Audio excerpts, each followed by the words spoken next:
capture the heart and mind, even all the personal, what do you call this? Personal belongings, no? Personal identification. No? That's why many people now trending about, no, about sa, for example, no, subong trending pag mayroon kang FB, no, trend na trend ka. No, pag wala kang FB, logi ka subong, no, parang hindi ka in. Kaya pag may FB ka, no, sa sunod na slide, right? The great event in the end of time, no? What you are about to see, no? Sometimes nakikita natin ang mundo, no? Parang akala mo masaya, hindi malungkot, parang nandun talaga nandun yung hindi mo maisip na may matatapos ang mundo, no? Hindi mo maisip na it is the end of the world. But nga, kasi pag at the latest news in the world, no? Ang latest ngayon, pag ang mga bago na, pag may FB ka, hindi ka nahuhuli, no? Next slide. No? Pag may FB, sigurado, mga Diyos, wala ng tao walang FB. Lahat po may FB. Sino pang walang FB? Taas ang kamot. Wala pang FB, okay, ilalagin kita sis para ma-trending ka rin. Lagin kita para may FB ka. Lahat po, matanda, bata, mayroon ng FB. Kaya nga, pag mayroon kang friend na gusto mong hanapin ang friend mo, search FB and you can see your friend. Amen ba mga ng Diyos? Okay, next. Ano pa? Pag mayroon kang Twitter. Sa una, FB lang. Ngayon, kailangan may Twitter ka rin. No? Pag wala kang Twitter, mga ng Diyos, hindi ka rin dyan. Kaya ngayon, mga bata, nandun na, may FB na, may Twitter pa. Ano pa? Mayroon pang mayroon pang Instagram. No? Iba na naman yan. No? Kaya may trend ka, no? Until sa Islam, ang pinakabago. Anong pinakabago? Siyempre yun.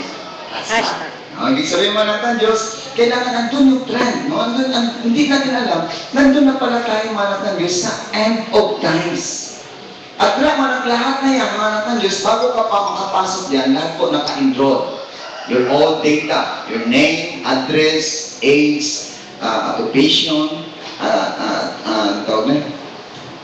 personal belongings, no? All of personal, no? Personal identity. No, lahat sasabihin mo no? Kaya pag hindi mo sabihin, hindi ka niya ilalagin eh. Telephone number, lahat ilalagin niya. Ang hindi natin alam, akala mo naka-trend ka lang. Pero hindi mo alam, hindi na tayo nahawakan ito pong Antichrist na mag-reign sa kalibutan one day. Okay, ang hindi natin alam, na-enjoy natin, no? Talagang na-enjoy mo. Kasi ngayon, akala mo libre na. Ngayon, hindi ka na mag-load pag may FB ka. No, mag-back ko ngayon ng I think Globe. And may data ka na, hindi ka na mag-load, no? Just use your data. And then, you can reach your friend, your neighbor, your family, no? You can reach them through Facebook, no? Ibig sabihin, mga ng Diyos, ang hindi natin alam, yung nasa likod dito. Yung nasa likod dito na lahat, mga ng Diyos, ay gustong i-capture nito pong tinatawag na Antichrist. Ang hindi nakalam itong Antichrist, ito po siya one day na magkaroon po ng bibigyan siya ng Lord ng authority to reign the world. No? At yun, hindi natin alam, unti-unti na, kinakaptured na yung lahat ng mga data natin until such time na whole world, no, he can manage through FB, Instagram, hashtag, and Twitter. Lahat nandun ang monitor na. At yung mga nagdens ang gagawin ng Antichrist. At ang latest, ang hindi pa na nangyayari, at mangyayari pa lang, ito pong tinatawag na. Next slide. Ito pong tinatawag na biochip. Ngayon, hindi pa nangyayari, pero malapit nang maganap at malapit nang i-inject mga ng Diyos. At gagamitin, hindi lang ng isang tao, kundi whole world, gagamit ito pong tinatawag na biochip. And I think mga ng Diyos, no, there is a news na in Brazil. They are pronounced, no, the president of Brazil, they are pronounced that they are using the biochip. That's why, no, if you are not read the Bible, you're only saying, it's okay, it's a trend. But if you read the Bible, you must be alarmed. Maging alarma po sa aton. Nga, ito po'y nakasulat at hindi po ito basta-basta. Sa mga taong hindi pa nababasa ng Bible, no? They grip the opportunity, especially many rich people. The influence, no, kilala ng mga tao, ano sila, i-grab din ang opportunity. Kasi ito na ang time, no, na wala nang magnanakaw. No, wala nang krimen na mangyayari tungod sa tinatawag nito pong biochip. Kasi sa mga wala ka ba itong biochip, dito na po kukontrolin na, no, ang lahat ng tao sa mundo. Pag once mayroon na tayong biochip, at malapit na itong mangyayari. Kaya ito mga natin ang biochip, mga natin Diyos, no, kung saan nandun na ang lahat ng data po natin. Kompleto na yan. Saan pa kukunin na? Doon na nakalagay lahat. Papasok tayo, mga natin Diyos, ako hindi alam, papasok tayo sa global cashless society. Now, we are not using our money, our credit card, we are using the biochip. At i-implant dito po sa right hand or in our forehead. At itong pinaka-trend na hindi natin alam na malapit na maganap sa buhay ng buong katauhan sa buong mundo. Nakakatakot, no? Sa mga hindi nagbabasa ng Bible, okay lang sa kanila. Tanggap sila kaagad. But tayo na nagbabasa po ng Bible, magiging alarma po sa atin. At magiging aware sa atin. Kasi ito na po ang tinatawag na sinabi ko sa Bible, the mark of the beast. Na kung saan mga natin Diyos ito po i-implementa sa buong mundo. Kasi si Satan, mga natin Diyos, no? Gusto niya talaga maghari sa word eh. Gusto niya talaga at pagbibigyan siya ng Panginoon. Pero bago niya pagbibigyan siya ng Lord, itong si ang Antichrist, kunin muna tayo ng ating Panginoon. Yun ang yun ang talaga option natin. Kailangan kunin muna tayo bago siya mag-reign. Kaya nga, mga natin Diyos, ito po, next slide. Ano mabasa ibig sabihin man natin ang biochip, no? Kung saan i-inject yan sa right hand natin. Or, here. Or, if you have no hands, no? The next option is your head. No? What naaaral sa head, ang always nga explain ko sa inyo. Kasi no need to take out and to put charge it. It charges automatically in our body temperature. At ang muna siyang matabot. No? Kaya nga, wala nang hassle. No? Wala nang buot-buot sino man natin. Nandun na yung opportunity, no? Na mangyayari na talagang ma-enjoy ng buong mundo. Kaya itong ang mga natin, ang natabo, next slide. Ano mga sign ng Antichrist? Ang RFID, no, means the radio frequency identification. Ito, ang mga nga bago ginang mamomonitor na po tayo ng buong mundo. Dito na papasok. Alam mo, totally yung mga epic meeting po nila. Pinag-aaralan na nila paano mamonitor even your bank account number. Every account. No, marinig na, manat ng Diyos. Kaya ito, ini-implementa nila, hindi lang sa isang nasyon, kundi sa buong mundo na. At wala ang mga bago, wala na pong graft and corruption, no, lahat ng mga krimen, no, wala na. Ma-enjoy ito dali ng mga tao. Kaya nga, lahat ng tao mapapatatak eh. Lahat ng tao mapa-inject nito pong biochip. Especially mga mayayaman. Yan ang bamanat ng Diyos. Pero sa mga Kristiyano, tayo nagbabasa pa ng Bible, magiging aware na po tayo. Ito po malapit na magano. Sa mga hindi pa nakakilala sa Lord, i-enjoy nila to. Automatic, parang FB, mag-ano sila, mag-i-in sila kagad. Kasi pag naka-in ka na, kung sino nauna ka, no, pag nakala mo, trend ka, yun pala, nakapila ka pala manat ng Diyos. Dito po sa tinatawag ng Antichrist. Ay, nakakatakot. Nakakatakot. I don't know kung anong feeling nyo when you read this in the Bible, sa Book of Revelation, chapter 13. Mag-end sa next slide, ano sabi ng Bible? Just like a grain rice, no? Isang butil ng bigas na hindi pa na pisa. No? Ibig sabihin mga nakilyan, andun na lahat. Okay, next slide. A biochip, no? Biochip that can perform physiological function when inserted into the human body. The implant chip or microchip implanted into the human body that store information about you can be used for tracking. Muna ba lang itatrack? Kaya niya ka nang itrack. Na pag once may ano ka na, by chip, kahit saan ka, mamomonitor ka na. Saan ka magtago, gagawa ka ng krimen, mamomonitor ka. Punta ka Maynila, mamomonitor ka na. Kasi once mayroon ka ng biochip. Ano mong ginatanaw natin sa mga pelikula pala? Kung kung saan mga natin yung mga dapat ay ano sila galing kadala sa mga ano? Mga tracking device, no? No, namomonitor ang cellphone, tapon ka agad. Pag damit, tapon ka agad na. Kasi yung chip na, namomonitor eh. Yun nga kaya ang cellphone, nga, katulad siguro sa may cellphone ka. Ngayon, I think na may bago nang labas no, sa mga company ng cellphone na kung saan mayroon na silang tracking device. Hindi na pwede nila kukuha ko ng inyong cellphone. Mayroong bagong labas. Yun ang pinaka-trend ka. Alam ko, bibabaklonis sa mga mayaman man. Kasi hindi na nila, madula man, hindi nila magamit. At mag-trace nila. Kasi mayroon na silang biochip na nilagay sa cellphone.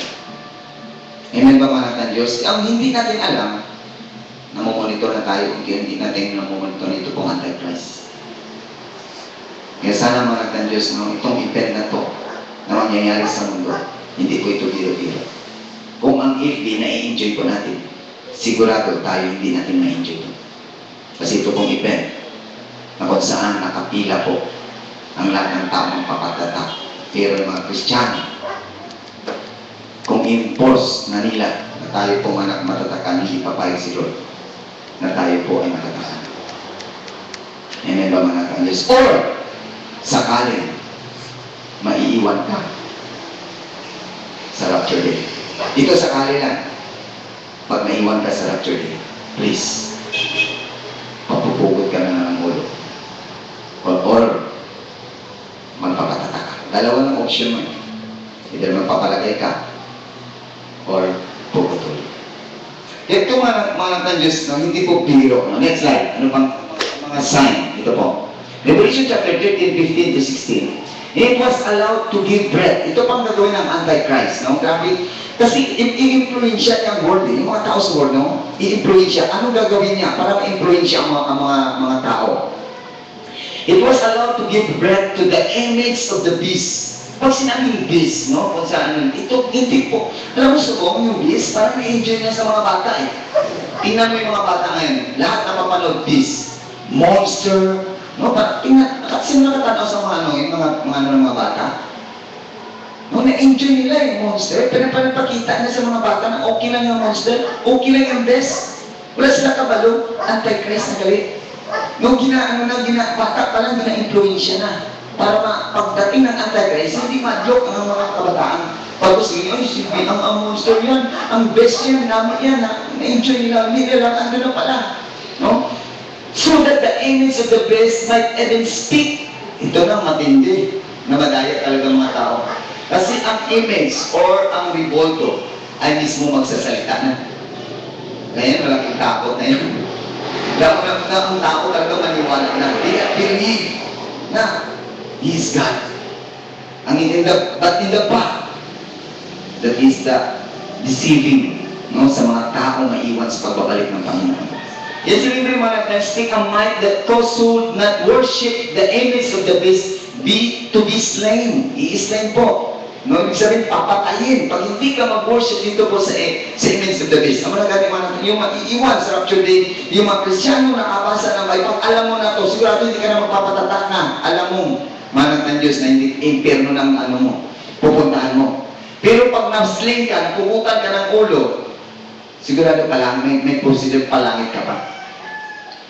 Ano ba naman ng Diyos? Okay, ito, hindi po biro na dapat tayo maging alarma. Kasi ito na po ang trend na inaantay natin. Ito po hindi na natin na-enjoy. Ngayon na-enjoy pa natin FB, okay, FB, Instagram, no, mga hashtag, na-enjoy mo pa natin yan. Pero ito hindi na po natin na-enjoy. Kasi malapit na po maganap. Sa ayaw sa gusto mo, malapit na maganap. Listening para ng Diyos, the best to be slain. Also, it caused all, both small and great, both rich and poor, both free and slave, to be marked on the right hand, or the forehead. Ibig sabihin mga ng Diyos, sa pinakadlaw, i-impose ko dyan, no, sa lahat. Ibig sabihin, walang exempted. Hindi pwede hindi kayo magpatatak. Hindi pwede na hindi kayo magpatatak na itong mark of the beast.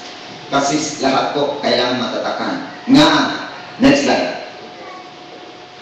Revelation chapter 13, verse 12 to 14. It exercises all the authority of the first best. It is the present and makes the earth and its inhabitants to worship the first best, whose mortal wound was healed. Ibig sabihin, manang ito pa ang gawin ng best ng Antichrist. Na magkaroon siya ng, ito nakita na niya, nakita na ni Apostol John. Kasi ang Book of Revelation, yan parts ng Bible na kung saan dinipakita ni Lord kay Apostol John yung mangyayari sa mundo 2,000 years ahead. Kaya lang ang problema, that time hindi pa masyado nabasa niya, no? Hindi pa niya kayang explain. Yung ako naniniwala, ako din sa mga Bible scholar, what do you call this? The wound was healed. Ang mga Bible scholar, may study sinin na hindi po ito pilas lang, kundi namatay talaga. They are dead, but you rise again. Kaya sigurado maraming mga tao na talagang maniwala na siya na ang Diyos. No? They are believe all people na they are God because of the power that you rise from the dead. Kasi gayahin na po si Lord eh.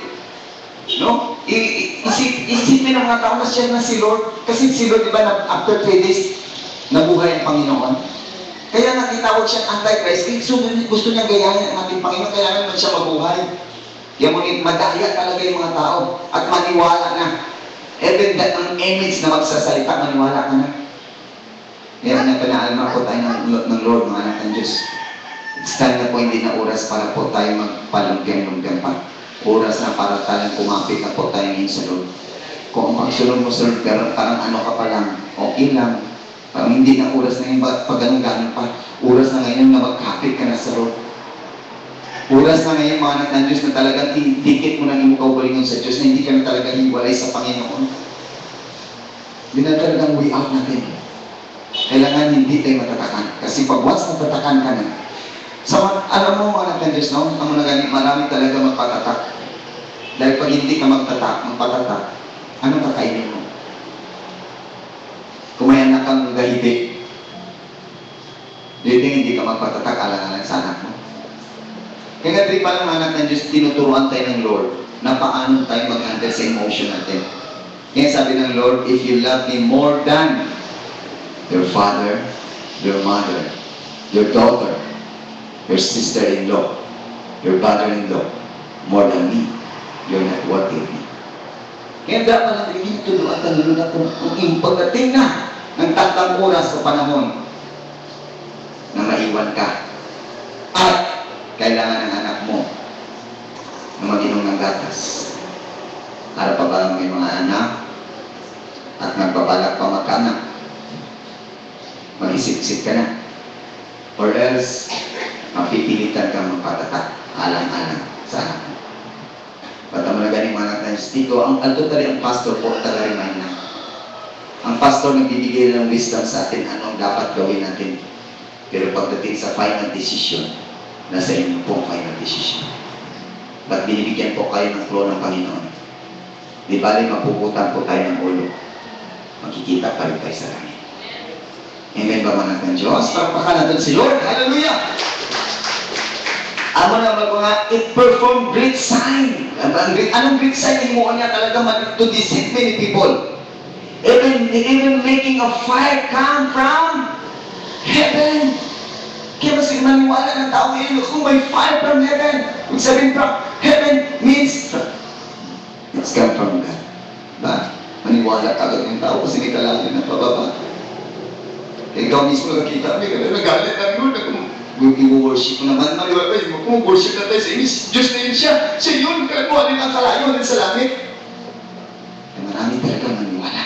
Kaya dapat magiging aware po tayo, kasi Satan, may power din si Satan eh. Mayroon siya power to deceive many people. At yun ang gagawin niya sa focus na kalibutan para maniwala sa Kanya. Kaya sabihin na rin natin, Diyos, from heaven to earth in front of the people, and to earth in the front of the people. Para to deceive na siya na po ang God. na siyang Diyos. At ano pang gawin ng Antichrist? And by the sign that is allowed to work in the presence of the beast, it deceives those who dwell on the earth. Ibig sabihin yung who dwell on the earth, ito po maiwanan na to eh. Yung maiiwan na sa rapture day. Kaya pag naiwan ka na, sigurado matidisip ka na kasi una-una wala nang may magtuturo. Do you think when the Antichrist came, they have like this? No more. It's already gone. Kaya next time, pagpunta mo din, 8:30, nakita mo sapatos na nagkachinilas na din, sigurado nag-rapture day. Kaya mag-isip-isip ka na. Kaya nga mag-ingat mga anak ng Diyos. Ang late now, na-remind na po tayo ng Lord, mga anak ng Diyos. Ang late po, hindi po yan guarantee na makasama ka sa rapture day. Tandaan natin, mayroon pong 10 virgin, 10 servant na dumating ang Panginoon at yung 5 iniwan at ang 5 sinama. Ibig sabihin mga anak ng Diyos, no? Ang Lord, pagdating sa pagsunod, wala niya, pinito mo talagang pagsunod mo sa Diyos. At ang pagsunod sa Lord, personal niya. Hindi ang pagsunod namin sa Lord, hindi nipili sa panay. Hindi nipili sa number mo dahil sa pakuda. Anak, sa pakuda. Wala po sa panay yan. Self-humble ni Paul said that you must work out your own salvation. You not carry your family when Jesus came into the earth. You must be aware. You must be aware. Or else you must magmadidisip po tayo sa gagawin ng Antichrist. And those who dwell on the earth, telling them to make an image for the beast that was wounded by the sword and yet live. Ito pong ako na naman wounded. Nakita kasi parang pilas lang eh. Kasi hindi pa kayang explain ni Apostol dyan yung tinuturo ng ating Panginoon, sinasabi ng Lord sa kanya. Kaya itong wounded, totally namatay. May mga Bible scholar, mga anak ng Diyos. I don't know kung it is real na kung amo na ang totoo kasi sila nila, si Pope John Paul II, totally hindi pa siya ginano. I think he'll preserve ang lawas niya. Hindi talaga gilubo. I don't know kung yan ang totoo. Pero yun, hindi natin alam kasi hindi naman natin nakita kasi ano man lang ang mga kaaka. But sila, I don't know kung yun nga ang mayayari kasi mabubuhay. Itong tinatawag mga anak namin na Antichrist. Hindi natin alam mga anak natin. Ngayon ang bagong anak na ito hindi po natin nasa mga bisita namin. Hindi tayo nagtatanong po sa ating reliyon. At ang bigyan natin ng clue, bakit nandyan sa kanila yung sign ng Antichrist. Tingnan natin. Mamaya makita natin karoon yung mga signs. Next slide. And it's to the souls. Ang malaman mo, pag once hindi ka makasama sa rapture day, isa lang option mo, pupugutan ka, at least mapalangit ka. Ano pa ba tama natin Diyos? No, kaya ang pinakasolusyon, hindi ka talaga magpatatak. Kasi pag once natatakan ka na, wala na, impyerno na tuloy mo. Pero pag once hindi kayo natatakan, nagpapugot ka ulo, di balik kinalaman sa anak mo, gatas, dahil matutuman ng Diyos na mo na ipakita na mas mahal mo si Lord sa anak mo. Nga, alam mo man, sa totoo lang, ito bigyan tayo ng clue ng Lord para hindi tayo magiging emotional. Na pagdating po sa kaluwasan, sa salvation, kaya mong i-disregard lahat anak-anak po sa Diyos. Kasi sa totoo lang, dito lang po anak-anak, dito lang po asawa-asawa, dito lang po yung girlfriend, boyfriend, father, mother, sister. Pag abot natin sa lahat, nobody. We are all the same. Amen ba mga ng Diyos? Nga ginambal na. Iba na yung sentence ng Lord na nagwaling Panginoon, nag-Bible study ng Lord sa mga tao. Tapos anong ambal ng apostle? One of the apostle came and said to the Lord, Lord, your mother and brothers is in outside. Anong ambal ni Lord say? Who is my mother and my brothers? And then he looked all the disciples and the members and said, this is my brothers. This is my mothers. Ibig sabihin mga ng Diyos, diyan tinuturuan tayo ng Panginoon. Paano natin pagdating sa pagsunod sa Lord, walang asawa-asawa, walang anak-anak, walang kupa-kumpare, walang kuma-kumare. Amen naman, walang boyfriend, walang girlfriend. Pagdating po to, if you want to follow Jesus, you must disregard even your emotion. Ano ba ba mga ng Diyos. Parapakan natin si Lord. Hallelujah. And I saw the souls that has been hidden, naputulan ng liig, naputulan ng ulo. Yung mga souls, nakita ni Apostol John, for their testimony about Jesus and proclaiming the word of God, they have not worshipped. Hindi sila worship. Kasi Antichrist, magpapatayo talaga ng image eh. At doon ang tao lalapit at mag-worship. Pag hindi ka mag-worship, mayroon kang punishment na gagawin ng Antichrist pag nag-reign na siya sa kalbutan. Totally, ang pag-reign ng Antichrist, totally, gusto ko gusto ko pag-aralan natin, no? Siguro, I don't know kung paano gawin ng Lord. Gusto kong i-reveal sa inyong book of Revelation. Isa-isa, i-subject ko na siya. Totally, tinuro na po ni Bishop sa amin yan kung ano mga sign na dira. At gusto ko rin i-share sa inyo para itong great event na matapos sa kalibutan, maging alarma na po sa akin. Alam na, ito na pala. Ito ng sign. Kasi ang lahat na sign na ginambal sa Bible ng pagkaming ng ating Pag, it's already, nandyan na. Naganap na. At isa na lang talagang sign na inaantay natin. Hindi pong Facebook ang biochip. Kaya sana maging aware po tayo. Maging handa na po tayo. Huwag ka naman palumping-lumping pa. Huwag ka naman pahina-hina. It's time na i-work out mo salvation mo. It's time na lumaban ka na. It's time na talagang i-give up mo na yung sarili mo sa Diyos. Or else, may experience mong mapugutan ng ulo. Bilang pagsunod mo lang sa ating Panginoon pag hindi ka makasama sa rapture day.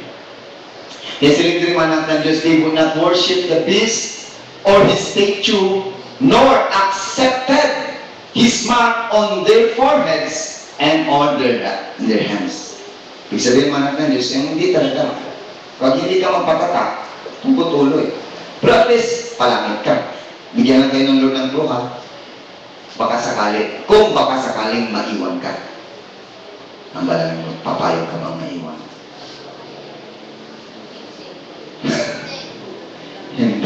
Masakit po, mga Diyos, mapuhutan na ulo. Ikutsilyo mga pilas ka lang, napuriit ka na. Ay lalo na kung kitang-kita mo yung blade na kaganon, hulog sa ulo mo, ay sigurado, i-give up ka. Kasi magpapuputi na lang, patatak na lang po.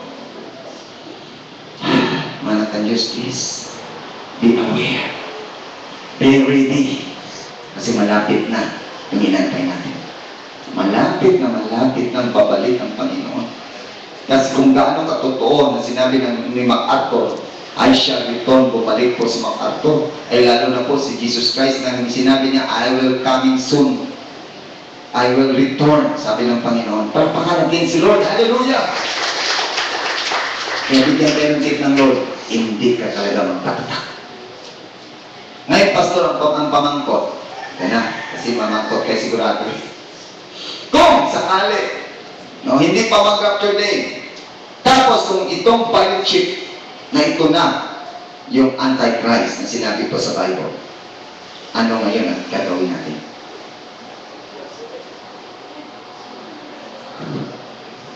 Nasa inyo pong desisyon. Wala na po sa akin. Ang i-share ko lang po sa inyo, stand your faith. Kung ano ang magiging desisyon mo. Susundin mo ang Lord or puputulad. Chokit na yan. Dati malaki. Hindi na pwede magtitext ka pa sa akin, Pastor, ano ito? Puputulog, patatak. Kasi may pagtitext ko lang, kasi sigurado blackout. Ano po, sa totoo lang, pag-ring ang Antichrist, totally blackout. Totally walang communication. Pag wala kang biochip. Kaya naman, kung saan ka, indoor ka eh. At isa sa mga indoor, kailangan mo mag-ano. Kasi alam mo, pag mo mag-biochip, bago magkatatakan, rapture day. Ano matapos sa rapture day? Magkaroon ng malaking disgrasya, malaking sunog.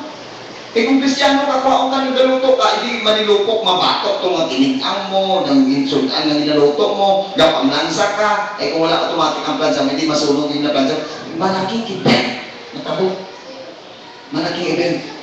Yung mga ganyan, medyo batsyag kapag ligid mo, makita mo, asawa mo, para pastupad mo. Kasi pag lingi mo, kita mo, largo na lang, kagambayo, sigurado na tiling ka. Para pabatang mga anak ng Diyos, para baka natin si Lord. Hallelujah! Praise God. Ano ba? Ano pa next slide? Ano ba mga sign? Dito pang Antichrist. Signs of Antichrist. Ito sometimes na-enjoy natin eh. Hindi natin alam sa mga kabataan. Isa rin nga sa mga, sa mga youth na gusto ko kong i-share sa ila. Sometimes na-enjoy natin music, ha? Enjoy natin minsan. Grabe pang natin. Talagang nagayugyo pa tayo pagdating sa music. Tingnan natin, makakayugyo ka pa pag once ibulalas ni Lord sa atin yan, yung sign ng Antichrist, kung anong sa likod sina. Wala masama makinig ng music, pero mag-ingat tayo sa pinapakikinggan ta. Amen ba mga Diyos? Ano ba mga sign ng Antichrist? Ito mga Diyos, diba? Itulog na ni Lord sa atin ang monster energy. Yung monster energy, isa sa mga sign ng Antichrist. Nga sinabi mo sign of Antichrist. Ang Greek word sini, ang meaning sini mga ng Diyos sa Hebrew word is pa means 6. Doon siya itong word na ito, yung sign na ini, this means 6. Another sign, 6. Another sign, 6. Ibig sabihin, ito pong monster ito is a sign of Antichrist. Minsan nakita ko, minsan nakatakot yung mask, doon sa aming Dr. Hospital, yung mask na dito. Pero dito, 6. Parang, simple pag nagabasa ka Bible, marami na-enjoy na nila. Sa mga kickboxing, yung nila, yung circle sa kickboxing, nandun na. Hindi nila tayo 666, pero pag wala kayo nagabasa Bible, okay lang eh. Amongst the radio, I radio, na-enjoy mo pa. Parang monster na yan.